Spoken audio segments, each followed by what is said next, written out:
నిద్ర పట్టకపోతే ముందుగా ఒక నిద్రవేళ దినచర్యను పాటించండి. పడుకునే ముందు వెచ్చని స్నానం చేయడం, ధ్యానం చేయడం వంటివి మనసును ప్రశాంతంగా ఉంచుతాయి.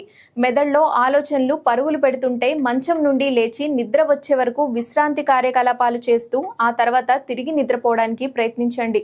ఒత్తిడి, కొన్ని రకాల మానసిక ఆరోగ్య సమస్యలు, కొన్ని మందులు నిద్రలేమికి కారణం కావచ్చు. పడుకునే ముందు గోరువెచ్చని స్నానం, ధ్యానం వంటివి చేయడం వల్ల మనసు ప్రశాంతంగా మారుతుంది. మంచంపై పడుకున్నా నిద్ర రాకపోతే మంచం నుండి లేచి నిద్ర వచ్చే వరకు విశ్రాంతి కార్యకలాపాలు చేయండి.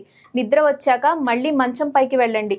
పడుకునే ముందు ఓట్ మీల్ వంటి సంక్లిష్ట కార్బోహైడ్రేట్లు తినడం వల్ల నిద్రను ప్రేరేపించే సెరోటోనిన్ విడుదలవుతుంది. మీ మనసుతో వచ్చే ఆలోచనలను అదుపులో ఉంచుకోవడానికి ప్రయత్నించండి. రేపటి గురించి లేదా గడిచిపోయిన దాని గురించి ఎక్కువగా ఆలోచించకుండా ఉండండి. ఒకవేళ నిద్రలేమి సమస్య 3 నెలలకు మించి కొనసాగితే లేదా అది ఒక తీవ్రమైన ఆరోగ్య సమస్యకు సంకేతం అనిపిస్తే తప్పనిసరిగా వైద్యుణ్ణి సంప్రదించాలి.